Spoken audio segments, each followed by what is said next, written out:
ఏమే సరోజాక్షి, మీనాక్షి, చక్కగా ముస్తాబయ్యి ఇక్కడకు వెళ్తున్నట్టున్నారు. మేము శ్రీనివాస కళ్యాణం చూడడానికి వెళ్తున్నాము. అవునా, నేను రావచ్చటే. చక్కగా ముస్తాబయ్యి. సరే అయితే. అసలు శ్రీనివాస కళ్యాణం అదేమిటి? నేను చెప్తాను. ఒకనాడు బృహ మహర్షి ఓం నమో నారాయణ ఆ సమయంలో ఏకాంతంలో బృహ మహర్షి రాక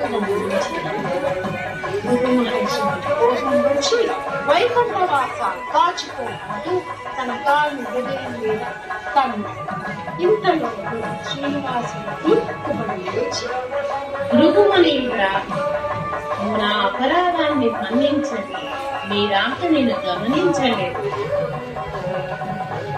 అంతలో శ్రీనివాసుడు భృగు మహర్షిని కూర్చోబెట్టి అన్ని సపర్యలు చేస్తూనే కాలు పిండుని కన్నులు నొక్కేస్తాడు. ఇంతలో భృగు మహర్షి గర్భం అంటూ శ్రీహరి శ్రీహరి శ్రీహరి అంటూ శబ్దం చేస్తాడు. స్వామి, మీ హృదయము నా స్థానము. అటువంటి స్థానంపై భృగువు కాలు మోపినా మీరు ఏమీ అనలేదు. ఈ అవమానాన్ని నేను భరించలేను, వెళ్ళిపోతున్నాను. దేవి దేవి దేవి. అలా శ్రీనివాసుడు మహాలక్ష్మి వెనుక భూలోకానికి చేరు. తిరుమల కొండపై వెంకటేశ్వర స్వామి అవతరించాడు.